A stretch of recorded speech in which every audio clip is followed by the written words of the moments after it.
मैं थोड़ी और बुलंद कर लेती हूँ।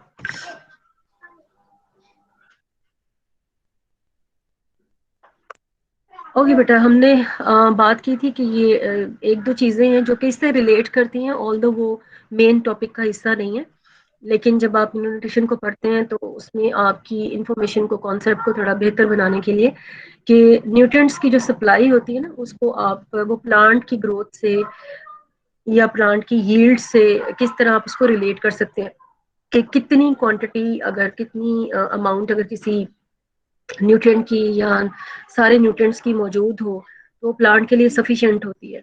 तो एक आप कह लें कि एक वैल्यू होती है जिसको हम कहते हैं threshold value. Threshold value जो कि यहाँ पे इंडिकेट भी की हुई है ये ब्राउन कलर के एरो से।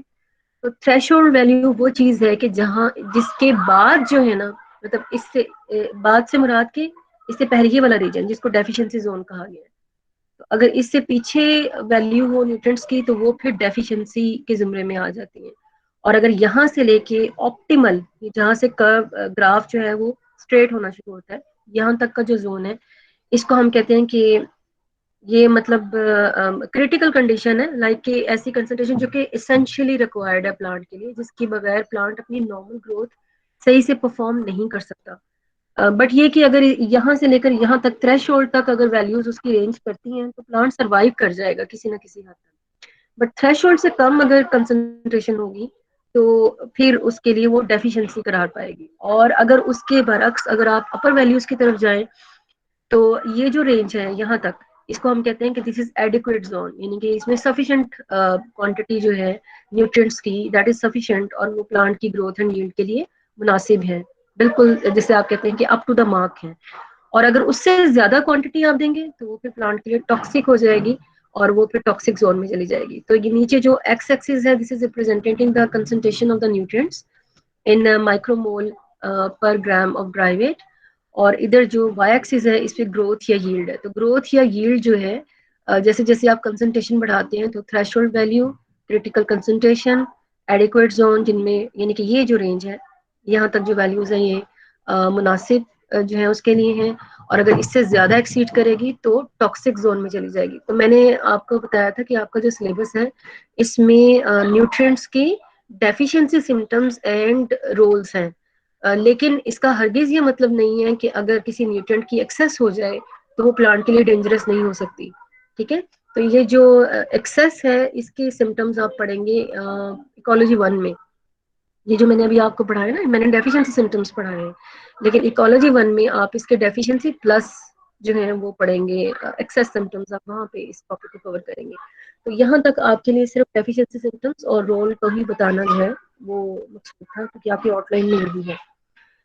इसके अलावा ये भी असिस्ट ही करता है, मतलब रिलेट करता है आपके कॉन्सेप्ट से, और ये कि प्लांट्स को लगाने के कौन कौन से मीडियम्स हैं जिनके अंदर आप प्लांट्स को ग्रो कर सकते हैं। एक तो आपके पास ऑब्वियस है सॉइल, जिसमें आप नॉर्मली देखते हैं प्लांट को लगे हुए। इसके अलावा आप वाटर के अंदर भी प्लांट को लगा सकते हैं, जिसको हम हाइड्रोपोनिक कल्चर कहते हैं। आप एयर के अंदर भी प्लांट्स को लगा सकते हैं, जैसे कि शायद आप लोगों ने सुना हो कि कुछ हमारे कंट्रीज ऐसे हैं कि जहाँ पे एयर में उनकी जो प्लांटेशन करके एंड देन मिस्ट की फॉर्म में, स्प्रे की फॉर्म में जो है सोल्यूशन जो है उनको स्प्रे किए जाते हैं। और इस तरीके से पानी का भी बचत होती है, और आप कह लें कि स्पेस में ज़ाहिर भी जगह भी बढ़ जाती है कि जिसमें आप प्लांट्स को लगाएं। तो इस तरीके से भी प्लांट्स को ग्रो करवाया जा सकता है। तो एरोपोनिक्स में हम कहते हैं डेफिनेटली न्यूट्रिएंट्स उसको चाहिए, ऐसा तो नहीं है कि मतलब उसको न्यूट्रिएंट्स नहीं चाहिए, लेकिन वो न्यूट्रिएंट्स उनको स्प्रे की फॉर्म में प्रोवाइड कर दिए जाते हैं। और हाइड्रोपोनिक डायरेक्ट वाटर में सॉइल आप उसे मतलब पहले से पता है आपको। एंड देन ग्रेवल कल्चर भी है। ठीक है, ग्रेवल कल्चर ये जो बजरी में आप लोगों ने अक्सर प्लांट्स को लगा हुआ देखा होगा। तो डेफिनेटली इसके अंदर भी अप्रोप्रिएट जो न्यूट्रिएंट्स वगैरह हैं उनको मेंटेन करना पड़ता है। But these are the cultures in which you can grow the plants. ठीक है, एयर में भी लगा सकते हैं, प्रोवाइडिंग दैट कि उसके न्यूट्रिएंट्स की कमी ना आए। तो आप कहीं भी प्लांट को जो है वो करवा सकते हैं, हाइड्रोपोनिक्स में लगा सकते हैं, एरोपोनिक्स में लगा सकते हैं, ग्रेवल कल्चर।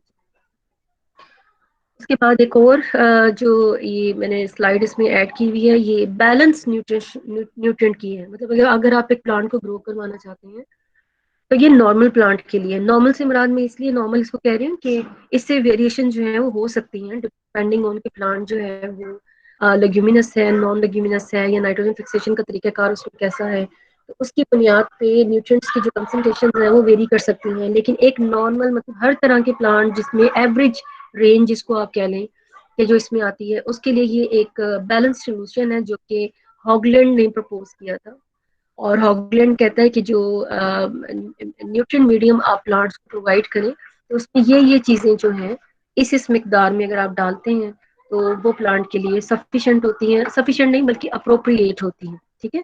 उसके लिए ना कम है और ना ही ये ज्यादा है, और ये उसकी अप्रोप्रिएट रेंज है। और जैसा कि मैंने आपको बताया कि ये नॉर्मल रेंज के लिए अप्रोप्रिएट है, इसके अलावा इसमें भी प्लांट टू प्लांट जो है वो फ्लक्चुएशन हो सकती हैं, वो फिर हमें फर्दर जो है वो देखना पड़ती है।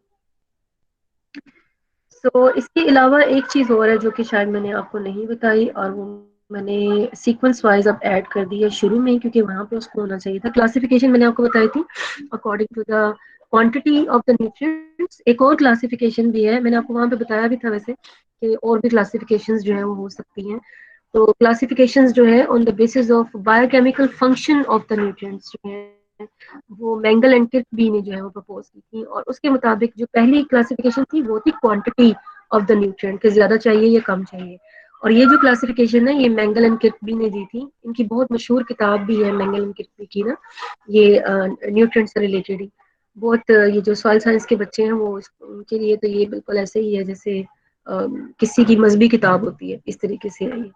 सो न्यूट्रिएंट्स जो हैं जिनको कैटेगराइज किया गया है, इनके मुताबिक न्यूट्रिएंट्स को आप कैटेगराइज या क्लासिफाई कर सकते हैं according to their biological function. जैसा कि पहला क्लासिफिकेशन ये कहते हैं कि it is consisting of carb sorry sulphur and nitrogen, क्योंकि ये दोनों ही आप कह लें कि उसका हिस्सा है अमाइनो एसिड का।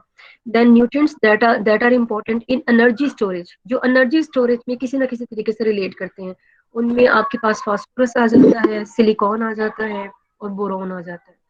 उसके बाद nutrients that remain in ionic form, मतलब जिस जब भी आप उनको देखेंगे तो आप उनको आयनिक हालत में देखेंगे। वो है पोटासियम है, कैल्शियम है, मैग्नीशियम है, क्लोराइड है, मैंगनीज है, सोडियम है। इनमें मैक्रो माइक्रो दोनों शामिल हैं। And then nutrients that are involve in redox reaction, redox reaction में ऑक्सीडेशन रिडक्शन रिएक्शन में जो अपना पार्ट प्ले कर सकते हैं, उनमें आयरन है, जिंक है, कॉपर है, निकल है, मोलिब्डेनम है। जब ये आप अभी पढ़ेंगे ना फोटोसिंथेसिस, आप नोटिस कीजिएगा वहां पे कहीं कहीं इनका जिक्र आएगा, मैग्नीज का और ये आयरन का और कॉपर का और मोलिब्डेनम का, इनके जिक्र आएंगे वहां पे। रेस्पिरेशन में निकल का जिक्र सुनेंगे आप, तो ये चीजें आपको वहां पे नजर आएंगी।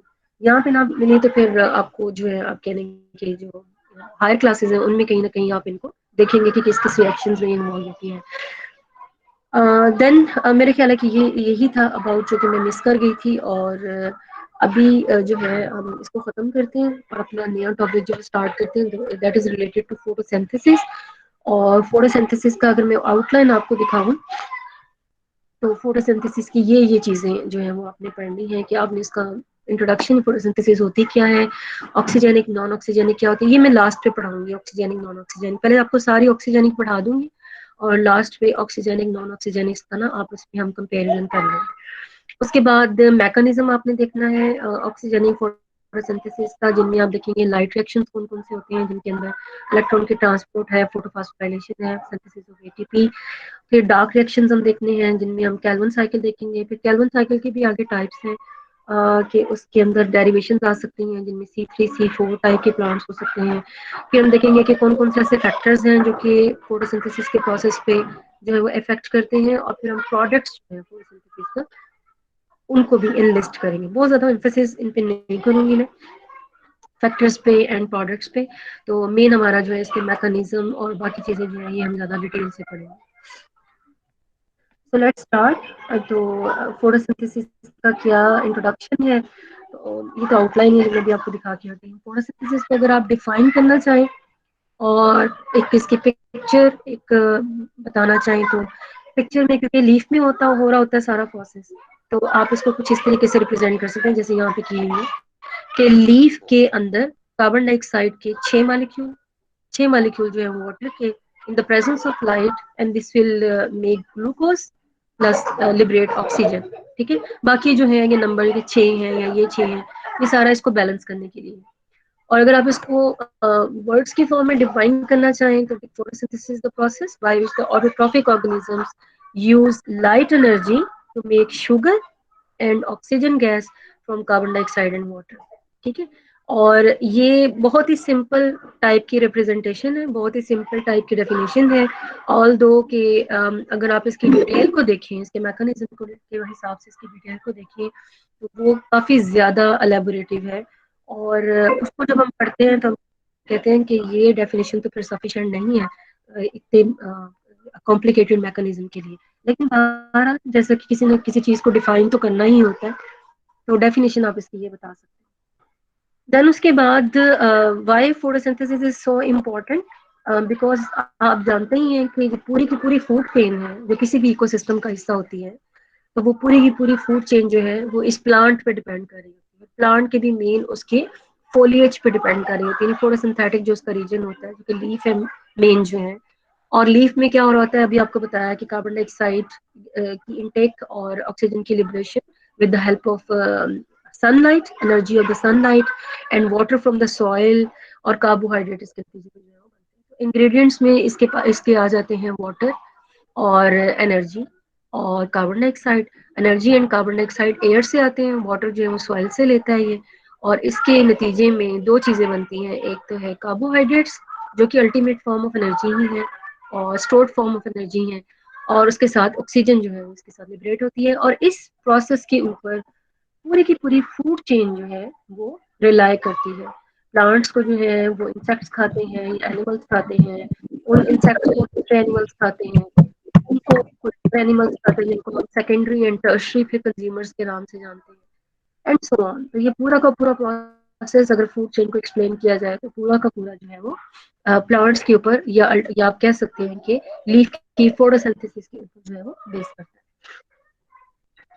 एनर्जी को पहले हम देख लेते हैं। इन इंग्रेडिएंट्स को ना हम जब हम मैकेनिज्म पढ़ेंगे तो इन इंग्रेडिएंट्स को भी फोकस करते जाएंगे। कार्बन डाइऑक्साइड कहाँ से आ रही है, आपको लाइट कहाँ से मिल रही है, और इसी तरीके से वाटर आप पढ़ चुके हैं। पहला जो आपका चैप्टर था वाटर रिलेशन का, उसमें आपने देखा था कि वाटर प्लांट के अंदर जो है वो कैसे एंटर होता है। तो लाइट की अगर हम बात करते हैं तो लाइट जो है इट्स एन इलेक्ट्रोमैग्नेटिक स्पेक्ट्रम, एक मंबा है रोशनी का, एनर्जी का, जो जिसको हम लाइट हम उसके उस पोर्शन को बोलते हैं इस इलेक्ट्रोमैग्नेटिक स्पेक्ट्रम के, जो कि हम जिसको हमारी आंखें जो है वो डिटेक्ट कर सकती हैं। इसी वजह से उस पोर्शन को हम विजिबल स्पेक्ट्रम बोलते हैं या विजिबल लाइट बोलते हैं। अदरवाइज अगर आप पूरे स्पेक्ट्रम को नोटिस करें तो इस विजिबल स्पेक्ट्रम के अलावा भी रेडिएशन जो है वो मौजूद है। जैसा कि विजिबल स्पेक्ट्रम से पहले जो रेडिएशन है उनको हम यूवी लाइट के नाम से जानते हैं। इसके बाद विजिबल स्पेक्ट्रम के बाद का जो रीजन है उसको हम इंफ्रारेड एंड माइक्रोवेव और या रेडियो वेव्स, ये जो आपकी जो है इस्तेमाल होती है, आप कह लें कि जो इलेक्ट्रॉनिक मीडिया में जो इस्तेमाल होती है, ठीक है, वो भी इसी का ही हिस्सा है, इलेक्ट्रोमैग्नेटिक स्पेक्ट्रम का ही हिस्सा है। तो विजिबल स्पेक्ट्रम जो है वो हमारे लिए ज्यादा इंपॉर्टेंट है, जिसको हमारी आई जो है वो डिटेक्ट कर सकती है, देख सकती है। और फर्दर अगर आप इसको एलेबोरेट करें तो this visible spectrum is consisting of 7 colours, जो कि स्टार्ट होते हैं बनफशी उर्दू में एंड वायलेट कलर से और एंड होते हैं रेड कलर के ऊपर। और उसके दरमियान में फिर आप इसके डिफरेंट कलर्स जो है उनको नोटिस कर सकते हैं। और इसी को अब हमने देखना है कि यही विजिबल स्पेक्ट्रम जो है ये फोटोसिंथेसिस में अपना जो पार्ट है वो कैसे प्ले करता है। So why the plants are green, आपने इसके बारे में सुना होगा। वैसे एक दफा ना मैं फिफ्थ की साइंस की बुक देख रही थी, बहुत अर्सा पहले की बात है। तो उस साइंस की बुक में ये लिखा हुआ था, फिफ्थ क्लास की साइंस की बुक में ये लिखा हुआ था कि किसी भी चीज का कलर जो है वो वो कलर क्यों होता है, मतलब वो जो कलर है किसी भी चीज का वो उस तरह का नजर क्यों आता है। उसकी रीजन यही है कि जो, जी बेटा,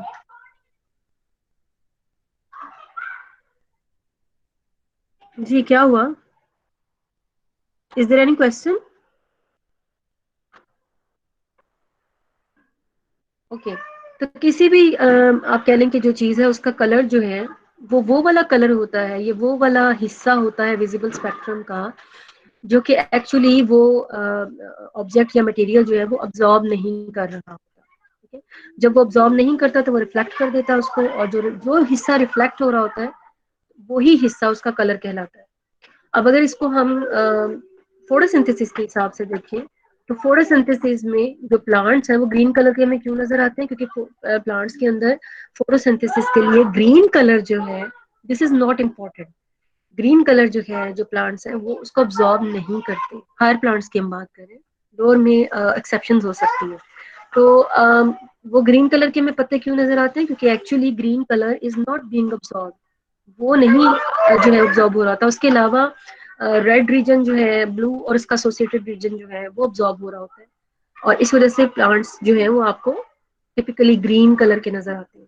ठीक है, और इसी तरीके से किसी भी मटेरियल की आप बात कर सकते हैं, लेकिन यहाँ पे हम फोटोसिंथेसिस के लिहाज से लीफ की बात कर रहे हैं। इसी तरीके से लीफ के अंदर एक्चुअली वो कौन सी चीज है जो कि इसको ग्रीन बना रही है, या जिसकी वजह से ये ग्रीन बन रहे हैं जी। मैम ये जो ग्रीन आप कह रही हैं कि मतलब जो लाइट अब्जॉर्ब नहीं होती ग्रीन लाइट, तो हाँ मतलब उसकी उसकी वजह से जो लीफ होता है वो ग्रीन शो होता है।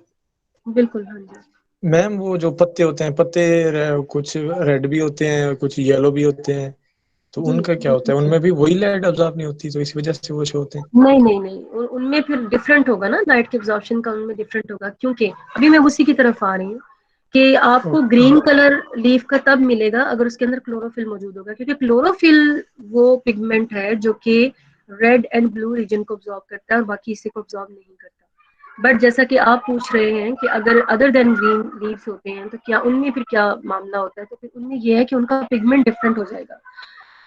उनमें क्लोरोफिल के अलावा जो पिगमेंट्स हैं उनकी कंसंट्रेशन ज्यादा हो जाएगी, as in case of autumn leaves. ठीक है, क्लोरोफिल डिग्रेड हो चुका होता है, तो फिर बाकी पिगमेंट्स जो है वो ज्यादा प्रोमिनेंट हो जाते हैं। एक रीजन ये भी है ऑटम लीव्स की, और एक रीजन ये भी है कि उसके अंदर से न्यूट्रिएंट्स जो हैं वो दूसरे रीजन्स में चले जाते हैं, मतलब बिफोर दैट कि ऑटम लीफ जो है वो फॉल ऑफ हो, तो उसके न्यूट्रिएंट्स की डेफिशिएंसी उसमें हो जाती है, तो दैट्स व्हाई उनका वो टिपिकल कलर जो आप ऑटम लीव्स में देखते हैं, तो ये दो रीजंस हैं। क्लोरोफिल का डिग्रेड होकर बाकी कलर्स का, पिगमेंट्स का प्रोमिनेंट हो जाना, जिसकी वजह से उसका कलर चेंज हो जाता है, और न्यूट्रिएंट्स का वहां से मूव कर जाना before the falling of the leaf. तो क्लोरोफिल की वजह से क्लोरोप्लास्ट ग्रीन है, और क्लोरोप्लास्ट की आप कह लें कि वजह से आपका जो लीफ का टिश्यू है वो ग्रीन है, और ओवरऑल पूरा लीफ ग्रीन है। ठीक है, तो अगर किसी लीफ में क्लोरोप्लास्ट नहीं होंगे, क्रोमोप्लास्ट होंगे, अदर देन ग्रीन कलर होगा, तो फिर वो प्रोमिनेंट हो जाएगा। और अगर इन केस के वो क्लोरोप्लास्ट रखता है लेकिन एट सम स्टेजेस उसका क्लोरोफिल जो है, या क्लोरोप्लास्ट क्रोमोप्लास्ट में कन्वर्ट हो जाए, या उसका क्लोरोफिल डेवलप ना हो, या उसका क्लोरोफिल डेवलप होने के बाद डिग्रेड हो जाए, तो फिर उसका कलर जो है वो डिफरेंट हो जाए। तो प्लांट्स हमें ग्रीन नजर आते हैं बिकॉज ऑफ द लीव्स, और लीव्स के अंदर एक्चुअली क्या प्रेजेंट है उनके टिश्यूज में, क्लोरोप्लास्ट। और क्लोरोप्लास्ट को अगर हम देखें कि लीफ के कौन कौन से ऐसे टिश्यूज हैं जिनमें क्लोरोप्लास्ट मौजूद होता है, तो तमाम में है सिवाय एपिडर्मल सेल्स। एपिडर्मल सेल्स में क्लोरोप्लास्ट नहीं होते, एक्सेप्ट के एपिडर्मल सेल्स में स्टोमेटा हो, और स्टोमेटा के गार्ड सेल्स में आपको क्लोरोप्लास्ट मिलेंगे। ये बातें हम कर चुके हैं जब हमने स्टोमेटा की ओपनिंग एंड क्लोजिंग पढ़ी थी, और जब हमने ये देखा था कि आया वो स्टोमेटा ओपन क्लोज कैसे होते हैं और उनके अंदर वाटर की इनटेक कैसे होती है, ये सारी चीजें हमने वहाँ डिस्कस की थी कि क्लोरोप्लास्ट जो है गार्ड सेल्स में मौजूद होते हैं, जो कि क्योंकि एपिडर्मल सेल्स में ही वो होते हैं, तो उस सूरत में आप कह सकते हैं कि उसके एसोसिएटेड रीजन में ये हो सकते हैं, अदरवाइज नॉर्मली एपिडर्मल सेल्स में क्लोरोप्लास्ट मौजूद नहीं होते। एक और जगह है प्लांट के लीव्स की जहाँ पे क्लोरोप्लास्ट नहीं होते, और वो होते हैं वास्कुलर बंडल्स के इर्द गिर्द जो प्रोटेक्टिव लेयर होती है, जिसको हम कहते हैं बंडल शीथ सेल्स, नाम सुना होगा आपने। तो बंडल शीथ सेल्स हैं, 1 to 2 लेयर जो है वो इन थिकनेस होती है, और किसी में इससे थोड़ी बहुत ज्यादा भी हो सकती है, 3 to 4 लेयर भी जा सकती है। लेकिन जो बंडल शीथ सेल्स हैं इनका मेन काम होता है protection of the vascular bundles. ठीक है, ये जिसकी वजह से आपको लीव्स की वेन्स नजर आती है, ये बंडल शीथ सेल्स है, वास्कुलर टिश्यू है प्लांट का। तो इन ये भी आप नोटिस कीजिएगा कि ये भी ग्रीन नहीं होता ज्यादा। ठीक है, क्यों? क्योंकि उनमें भी क्लोरोप्लास्ट नहीं होता, बट उसमें भी एक्सेप्शंस हैं, वो फिर मैं आपको जहाँ पे उसकी जरूरत होगी वहां पे बताऊंगी कि वो एक्सेप्शंस क्या है। तो नॉर्मल की हम बात करें कि क्लोरोप्लास्ट जो है वो लीव्स के मीजोफिल टिश्यू में ज्यादा पाया जाता है। ठीक है, और अगर आप मीजोफिल टिश्यू को भी डिवाइड कर दें into palisade layer and spongy parenchyma, अगर आपको नॉटनी याद है लीफ की तो फिर आप मेरी बात समझ रहे होंगे, तो पैलिसाइड लेयर में ज्यादा क्लोरोप्लास्ट पाया जाता है एज कम्पेयर टू द जो आप कह लें स्पॉन्जी पेरेंकाइमा, या रेस्ट ऑफ द जिनमें एयर स्पेसेस ज्यादा है, उन उस टिश्यू की निस्बत आपके पैलिसाइड लेयर जो है लीफ की, उसमें क्लोरोप्लास्ट की अमाउंट ज्यादा होती है। ठीक है, सो दैट्स व्हाई प्लांट आपको ग्रीन नजर आते हैं। और ये फिर उसी का डिस्क्रिप्शन है कि अगर आप ओवरऑल फोटोसिंथेसिस को डिवाइड करना चाहें इनटू टू पार्ट्स, जैसे कि आप लोगों को पहले से नुआ होगी भी इसकी कि आप इसको मेनली टू पार्ट्स में डिवाइड करते हैं। वो आगे फिर हम देखेंगे कि और भी इसकी बन जाती है इंग्रेडिएंट्स। लाइट रिएक्शंस, जिसकी नतीजे के तौर पे आपके पास एटीपी आते हैं या एनएडीपीएच आते हैं, और डार्क रिएक्शंस जिनमें वही एटीपी और एनएडीपीएच इस्तेमाल होकर और कार्बोहाइड्रेट्स बनाते हैं। ठीक है, जिसको प्लांट फिर स्टोर भी करता है, दूसरों के भी फायदे के लिए है, खुद के लिए भी वो स्टोरेज कर लेता है, और इसी से फिर अपना लाइफ साइकिल कंप्लीट करने में और अपनी एनर्जी को बहाल करने में वो मदद लेता है। तो ये उसका ओवरव्यू है कि लाइट रिएक्शंस में जो है एटीपी बनते हैं, एनएडीपीएच बनते हैं, और डार्क रिएक्शंस यानी कि जिसको in other words Calvin cycle के नाम से आप जानते हैं, उसमें यही एटीपी और एनएडीपीएच जो है वो इस्तेमाल होते हैं, और आपके पास कार्बोहाइड्रेट्स आते हैं।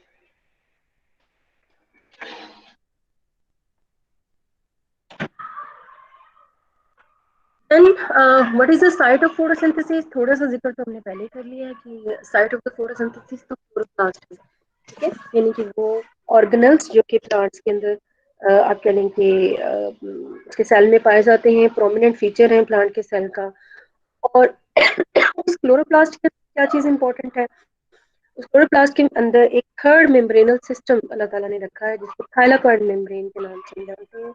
और थाइलाकॉइड मेम्ब्रेन के अंदर ही एक्चुअली ये पिगमेंट जो है क्लोरोफिल, ये पाया जाता है, जो कि ग्रीन कलर का होता है, और जिसकी वजह से फोटोसिंथेसिस जो है ये पॉसिबल होती है।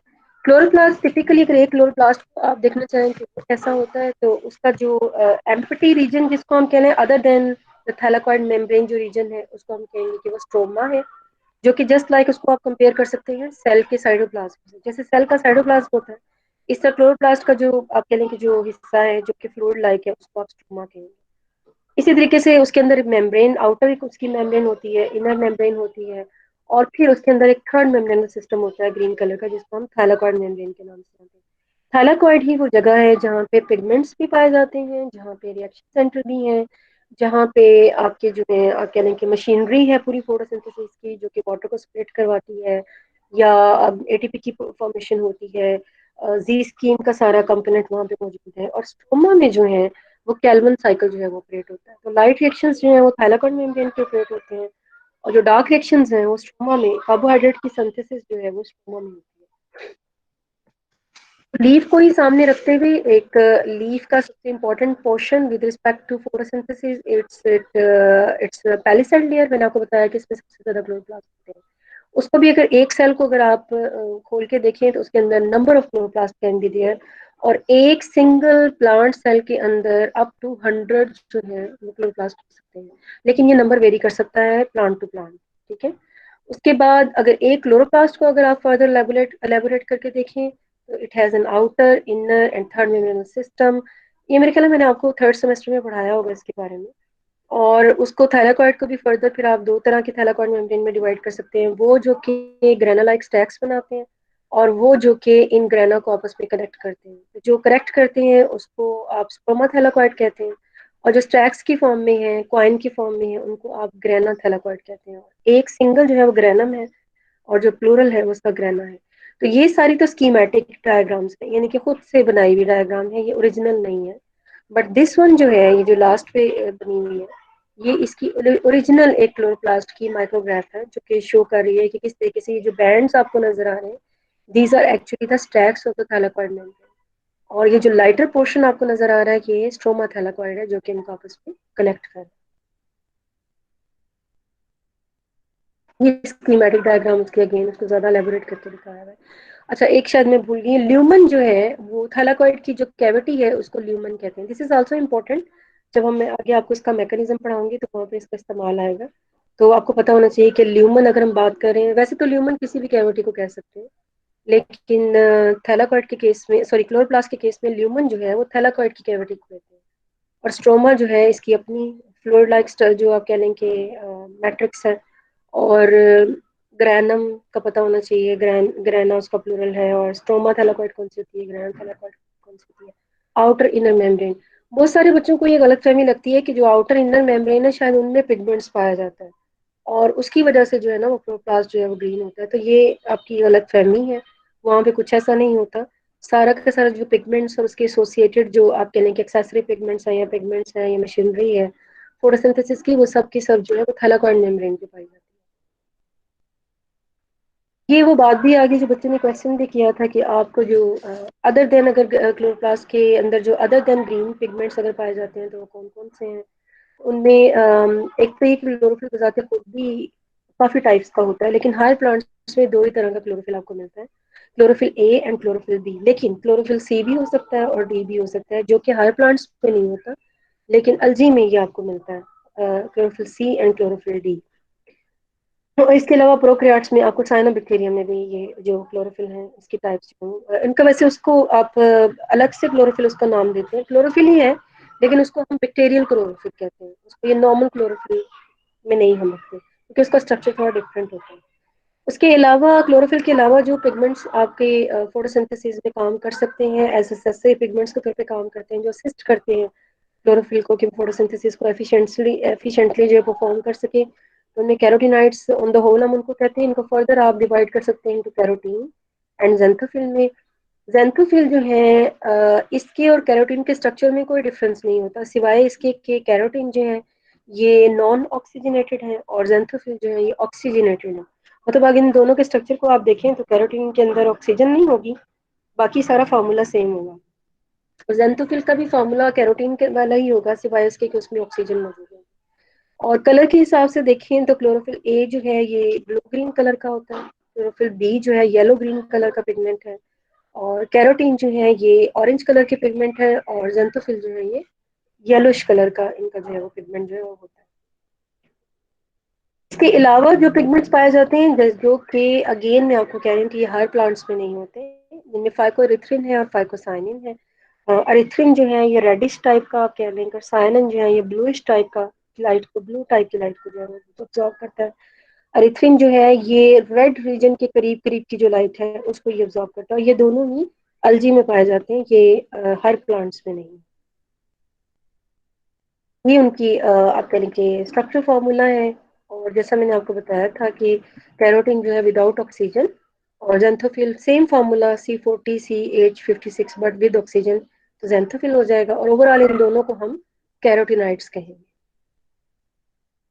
टिपिकल स्ट्रक्चर कैसा होता है क्लोरोफिल के मॉलिक्यूल का, उसको आप दो हिस्सों में डिवाइड कर सकते हैं। एक उसका होता है पोरफायरन रिंग, ये जो आपको येलो कलर की नजर आ रही है, और एक उसकी होती है फाइटोल टेल। जो पोरफायरन रिंग है ये वाटर सोलुबल होती है, इसके अंदर सेंटर में मैग्नीशियम का मॉलिक्यूल होता है जो कि चिलेशन करता है with the 4 nitrogen atoms in the 4 rings of the porphyrin ring. और इसके अलावा जो फाइटल टेल है ये वाटर इंसॉल्युबल होती है। और ओवरऑल अगर आप जिसे कहते हैं कि जिस जो ज्यादा डोमिनेंट है, जो ज्यादा डोमिनेंट करेक्टर बनाता है सोलबिलिटी के हिसाब से, वो इसकी टेल है। हालांकि टेल सिर्फ इतनी सी है और पोरफायरन रिंग का काफी हुजम है, लेकिन पोरफायरन रिंग जो है वाटर सोलबल होने के बावजूद पूरा का पूरा क्लोरोफिल जो है ये कम्प्लीटली वाटर सोलबल नहीं होता, और फाइटल टेल का इसके ऊपर ज्यादा असर होता है, जिसकी वजह से क्लोरोफिल को आप एसीटोन में एक्सट्रैक्ट करते हैं, वाटर में आप इसको सिंपली एक्सट्रैक्ट नहीं कर सकते। और इसके अलावा जो जगह इनकी इंपॉर्टेंट हैं जो कि इसके फार्मूले को क्लोरोफिल ए या बी में कन्वर्ट कर सकती हैं, तो वो ये दो जगह हैं, एक ये वाला हिस्सा और एक ये वाला हिस्सा। लेकिन क्योंकि ये आपके लेवल का नहीं है तो मैं इसकी बहुत ज़्यादा डिटेल में नहीं जाऊंगी क्लोरोफिल ए में क्या होता है बी में क्या होता है। बस सिर्फ आप इतना याद रखिएगा कि इसका ये पोरफायरन रिंग होता है और इसकी टेल होती है, ये इन वाटर सोलुबल नहीं होती है, ये हिस्सा वाटर सोलुबल होता है। और ये दो रीजन्स जो हैं, एक ये जो ग्रीन कलर का शो किया हुआ है, और एक ये जो विनाइल ग्रुप है, इसको कहते हैं vinyl group, CH double bond CH2, this one is vinyl group, और ये मिथाइल ग्रुप। ये दो ऐसी जगह हैं कि जहाँ पे अगर चेंजेस आ जाएं तो ये क्लोरोफिल ए से बी, बी से सी, सी से डी में बदल जाता है। मैम हमारा लेवल वाला कब आएगा? कौन सा लेवल बेटा?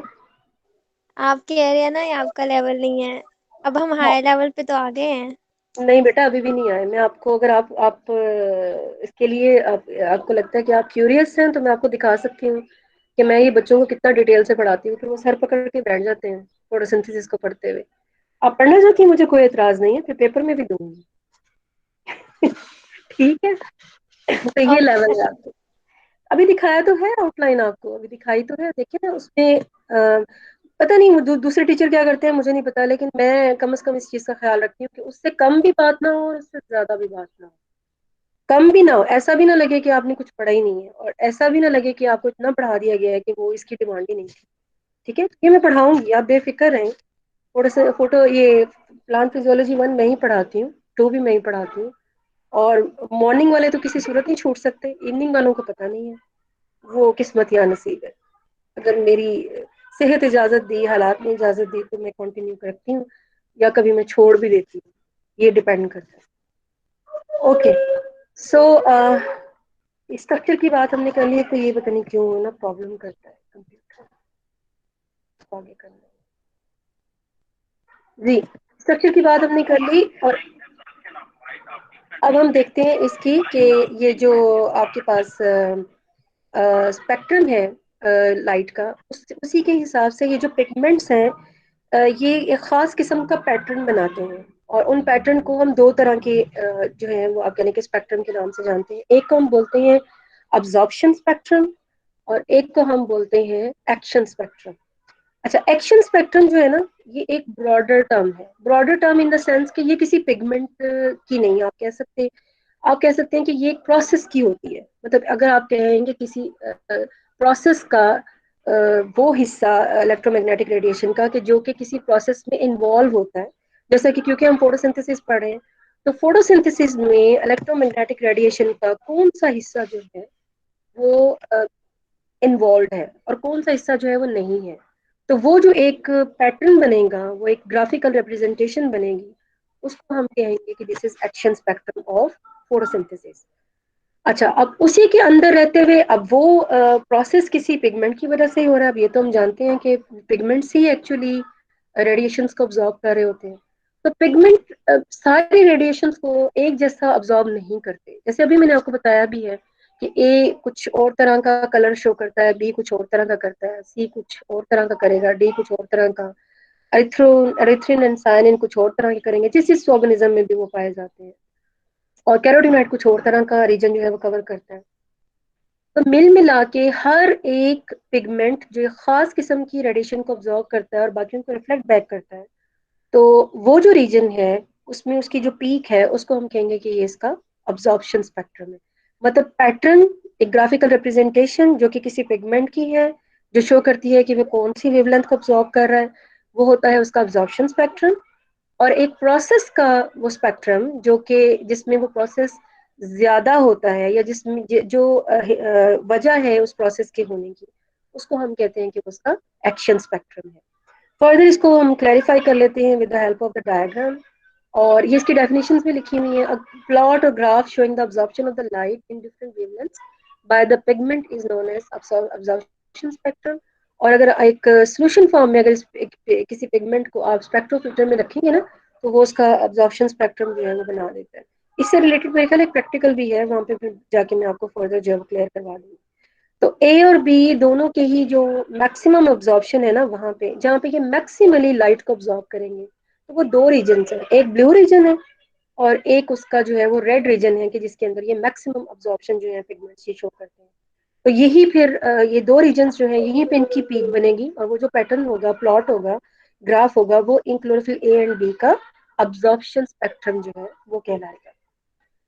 और इसके अलावा हर एक पिगमेंट का जो पीक है, जो अब्जॉर्प्शन स्पेक्ट्रम है, वो उसका डिफरेंट हो सकता है। जैसा कि क्लोरोफिल के लिए 680 700 नैनोमीटर जो है उसमें पीक्स बनती हैं। कैरोटीनॉइड्स के लिए 449 478 नैनोमीटर की रेंज में जो है पीक्स बनती हैं।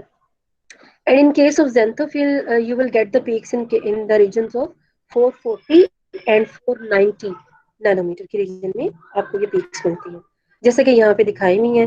अब यहाँ पे एग्जैक्टली तो मैयर करके नहीं बताया हुआ कि कौन सा, ये जो जैसे पीछे आपको बताया, बट अंदाजा आप लगा सकते हैं यहाँ पे कि ये जो डिफरेंट कलर्स हैं, ये डिफरेंट पिगमेंट्स को रिप्रेजेंट कर रहे हैं। ठीक और इन्हीं में ये जो है एक आपको ग्रीन कलर वाला और एक ये जो ब्लैक कलर में है, ब्लैक एंड ग्रीन, ये क्लोरोफिल ए एंड बी को जो है वो रिप्रेजेंट कर रहे हैं। और बाकी जो है ये फाइकोरिथ्रिन है, फाइकोसाइनिन है, और इसके अलावा जो है बाकी जो कैरोटीनॉइड्स हैं उनके पिगमेंट्स के अब्जॉर्प्शन स्पेक्ट्रम है। These are not action spectrum. Action spectrum मैंने आपको बताया है प्रोसेस का होता है, अब्जॉर्प्शन स्पेक्ट्रम जो है वो पिगमेंट्स का होता है। और ये इतना एक्यूरेट होता है ये स्पेक्ट्रम, ये पीक्स इतनी एक्यूरेट होती है कि अगर आपके पास मिक्सचर हो ना पिगमेंट्स का, तो आप उस मिक्सचर में से सेपरेट कर सकते हैं कि कौन कौन से इस मिक्सचर में कौन कौन से पिगमेंट्स पाए जाते हैं with the help of the spectrum. ठीक है, ये जो HPLC है, गैस क्रोमेटोग्राफी है, इनमें भी एक्चुअली ये इस तरह की पीक्स ही बनती हैं जो कि किसी चीज की आइडेंटिफिकेशन का बायस बनती है। सैंपल को आप रन करते हैं HPLC में और गैस क्रोमेटोग्राफी की इक्विपमेंट में, तो आपके पास जो पैटर्न्स आते हैं, जो ग्राफ्स आते हैं, वो एक्चुअली उनकी जो पीक्स हैं वो शो करती हैं कि आया इसके अंदर कौन सा इंग्रेडिएंट जो है वो पाया जाता है। इस तरीके से आप किसी भी सोल्यूशन में आइडेंटिफिकेशन जो है इन इंस्ट्रूमेंट्स के जरिए कर सकते हैं। फिर उसके बाद काफी एसोसिएटेड मशीनरी आ जाती है जिससे आप फर्दर भी उनको वेरीफाई कर सकते हैं। बट इनिशियल के भी बाद वाली एक अच्छी जो रिपोर्ट है वो आप इन इंस्ट्रूमेंट से, हाईफाई इंस्ट्रूमेंट से जो है हासिल कर सकते हैं।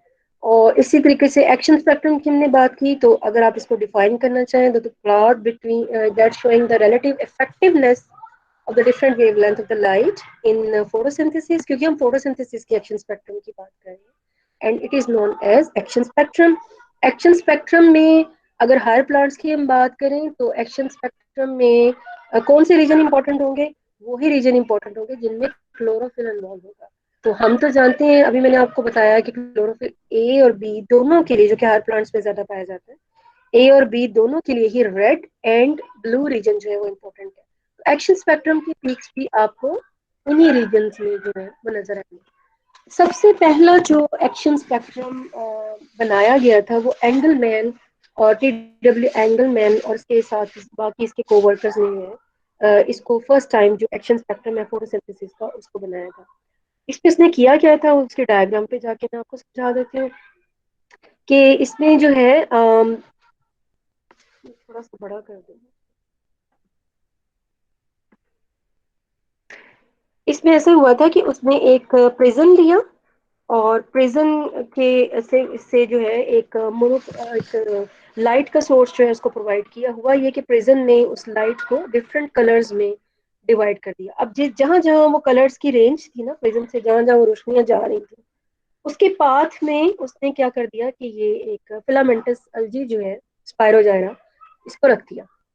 अब स्पायरोजाइरा में आपको पता है उसके फिलम पूरा के पूरे फिलामेंट में जो है, ये फिलामेंटस सेल जिसको कहते हैं इस वजह से क्योंकि इसके अंदर जो फिलामेंटस ये जो ये रीजन आपको नजर आ भी रहा होगा, इसकी वजह से इसकी शेप जो है ये कहते हैं।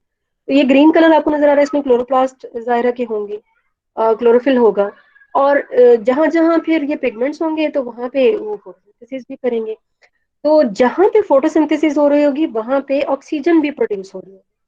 तो एंगलमैन ने क्या किया कि इसने प्रिज्म में से रोशनी को गुजार के उसको 7 हिस्सों में तकसीम कर दिया और उस पूरे के पार्ट में स्पायरोजायरा को रख दिया और स्पायरोजायरा को नोटिस किया कि कौन सा ऐसा रीजन है कि जहाँ पे ऑक्सीजन जो है वो ज्यादा बन रही है। लाइट के कौन से रीजन में स्पायरोजायरा ज्यादा ऑक्सीजन को बना रहा है।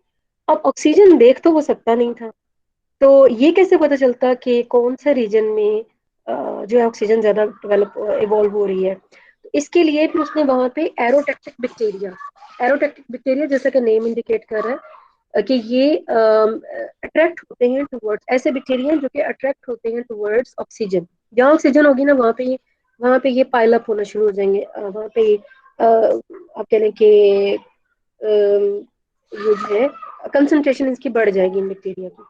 तो उसने फिर उनको तो वो देख सकता था, ऑब्जर्व कर सकता था, जहाँ पे वो पाइल अप हुए उनको माइक्रोस्कोप में देख सकता था। तो इसने फिर नोटिस किया कि ये वाला रीजन, ब्लू वाला रीजन और जो रेड वाला रीजन है, वहां पे ऑक्सीजन की एवोल्यूशन जो थी वो ज्यादा थी। और इसी को फिर जब उसने ड्रॉ किया पेपर पे, तो जो ब्लैक एंड व्हाइट एक पिक्चर बनी जिसमें ये पता चला कि ब्लू एंड रेड रीजन जो है वो फोटोसिंथेसिस के लिए ज्यादा इंपॉर्टेंट है as compare to the rest, और उनमें फोटोसिंथेसिस की एक्टिविटीज नहीं होती ज्यादा। दैट्स वाई जो एक्शन स्पेक्ट्रम है आप कह लें कि फोटोसिंथेसिस का, वो फिर इसी तरह बनता है, blue region and red region. जी, तो अगर आप इन दोनों को कंपेयर करें, मतलब कि अगर हम क्लोरोफिल ए और बी को ही फोकस करके और कंपेयर करें कि उसका एक्शन स्पेक्ट्रम क्या होगा और उसका अब्जॉर्प्शन स्पेक्ट्रम क्या होगा, तो आप देखेंगे कि अब्जॉर्प्शन स्पेक्ट्रम के साथ ही उसका एक्शन स्पेक्ट्रम होगा। मतलब जिस रीजन में आपको फोटोसिंथेसिस का स्पेक्ट्रम मिलेगा, एक्शन स्पेक्ट्रम, उन्हीं रीजन्स में क्लोरोफिल ए और बी के भी जो ग्राफ्स हैं, प्लॉट्स हैं, वो आपको नजर आएंगे, जैसे कि यहाँ पे शो किया गया है। और ये इंडिकेट करता है कि जो अदर पिगमेंट्स हैं अदर देन क्लोरोफिल ए जो है, वो फिर फोटोसिंथेसिस में उनका मेन रोल नहीं है, बल्कि वो एसेसरी पिगमेंट्स के तौर पे काम कर रहे हैं, जैसे कि कैरोटीनॉइड्स हैं या अदर प्लांट्स में एरिथ्रिन है या फाइटोसाइनिन है। तो ये तमाम के तमाम, या सी या डी हैं, तो ये तमाम के तमाम जो है ये क्लोरोफिल में उतना टेक पार्ट नहीं करते जितना कि ए और बी करते हैं। दैट इज वाई हर प्लांट्स में जो स्पेक्ट्रम है, एक्शन स्पेक्ट्रम जो है वो एब्जॉर्प्शन स्पेक्ट्रम के बिल्कुल पैरेलल होता है, जैसे कि ये आप देख भी सकते हैं यहाँ पे। जो रेड कलर का है ये एब्जॉर्प्शन स्पेक्ट्रम को शो कर रहा है, और जो ब्लू कलर का है ये एक्शन स्पेक्ट्रम, ये दोनों एक दूसरे के साथ ओवरलैप कर रहे हैं। इसका मतलब ये है कि मोस्ट एफिशिएंट जो पिगमेंट है जो कि फोटोसिंथेसिस में टेक पार्ट करता है, वो क्लोरोफिल है, ना कि अदर पिगमेंट्स। फिर उनको फिर एक्सेसरी पिगमेंट्स का नाम दे दिया। अब फिर मैं कहूंगी कि एक्सेसरी पिगमेंट्स फिर करते क्या है, तो ये आपके लेवल की बात नहीं है, तो फिर आप कहेंगे अच्छा फिर हमारा लेवल क्या है? तो आप इसको मेरा तकिया कलाम समझ लें, आपके लेवल की बात नहीं है। चलें, उसके बाद ये अलग अलग करके इसको दिखाया हुआ है। This is the action spectrum photosynthesis, जिसमें again this is showing that green and yellow region is not important for photosynthesis, but blue violet and orange red is important. That's why it has the peaks in these two regions.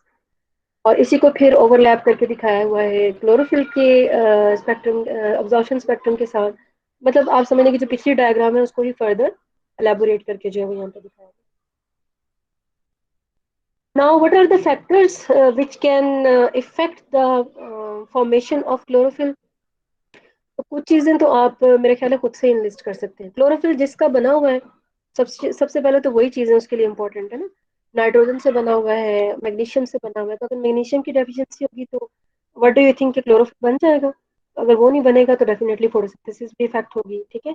इसके अलावा manganese और copper इसकी biosynthesis के लिए important है।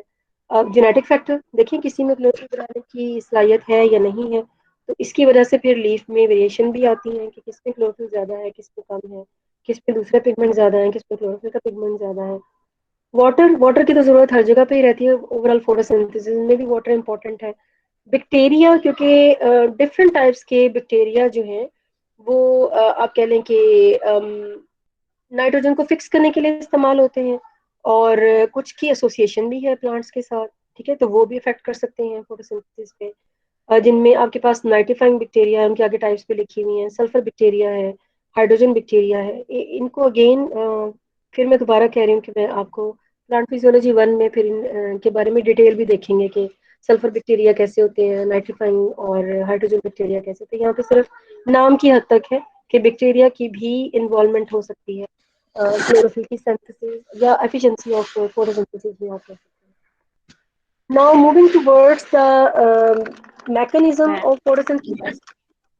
जी बेटा। Ma'am आज हमें प्रैक्टिकल भी करना है ना? जी करना है प्रैक्टिकल। तो अभी तो 1 घंटा भी नहीं हुआ, क्या हो गया? मैम फिर भी इतना ज्यादा तो हो गया। मैम हो गया है, पूरा 1 घंटा हो गया है। 1 घंटा हो गया है? आप लोग थक गए हो पढ़ पढ़ के? अच्छा, कहाँ तक? 1 मिनट है, ऐसा ना करो, पढ़ लो थोड़ा सा,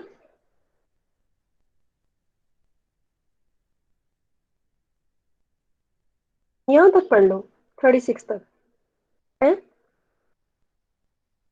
36 तक पढ़ लो, उसके बाद पानी शानी पिया ना, फिर प्रैक्टिकल स्टार्ट करा दूंगी कि नहीं? मैम यहाँ तक काफी है वैसे। मैम हाफ चैप्टर हाफ रह गया। ये आपको कल किसने पढ़ा कहा कि दीजिएगा। चंदा, आपको किसने कहा कि हाफ चैप्टर हो गया, हाफ रह गया? ये मैम किसने यहाँ कह तक दिया? काफी है वैसे। अच्छा, तो ये मैम हाफ हाफ चैप्टर हो नहीं गया है? ये वाला लेक्चर। हाँ, मैम ये चैप्टर वाली, पे ही लेक्चर। ये जो है ना, ये जो स्लाइड्स मैं आपको शो कर रही हूँ, ये उसके कितना है, 60% है चैप्टर का, बाकी दूसरी स्लाइड में है। चलें, अब ठीक है, जिद नहीं करो। अच्छा था वैसे, पढ़ लेते, लेकिन तुम लोगों ने मोशन तोड़ दिया अब मेरा। ठीक है, चलो ठीक है। मैं देख रही थी वैसे ये कंटिन्यू करता है यहाँ तक, यहाँ तक कंटिन्यू करता है, यहाँ तक अगर आप पढ़ लेते तो मेहरबानी थी। लेकिन चलें ठीक है, प्रैक्टिकल करवाना है तो आज इतना ही सही, फिर नेक्स्ट टाइम कसर निकाल देंगे इसकी। ओके, तो ये तो आज प्रैक्टिकल करते हैं, कल आइंदा कर लेंगे ये। ओके ठीक है, मैं रिकॉर्डिंग बेटा यहाँ पे बंद कर रही हूँ, क्योंकि नेक्स्ट मैं आपको दिखाने लगी हूँ एक वीडियो जो कि हम प्रैक्टिकल में देखेंगे। और उससे पहले मैं आपको प्रैक्टिकल की आउटलाइन दिखा दूँ कि हम कौन सा वाला प्रैक्टिकल परफॉर्म करने जा रहे हैं। तो इसमें से ये ये जो है ना, second practical, determination of Uptake of water bye swelling seeds when placed in sodium chloride solution of different concentration. ठीक है, ये वाला प्रैक्टिकल मैं इसकी वीडियो दिखाऊंगी पहले, और उसके बाद उसको एक्सप्लेन करूंगी, एंड देन अगेन उस वीडियो को दिखाऊंगी, तो फिर आप मुझे बताइएगा अगर कोई प्रॉब्लम हुआ तो। ओके, तो इसको हम देखते हैं। तो मैं ये रिकॉर्डिंग फिर ऑफ कर देती हूँ, और आपको वीडियो जो है फिर वो, क्योंकि उस वीडियो के लिए रिकॉर्डिंग की तो ज़रूरत नहीं है, वो तो आपने यूट्यूब से ही देखनी है। ऐसे काम का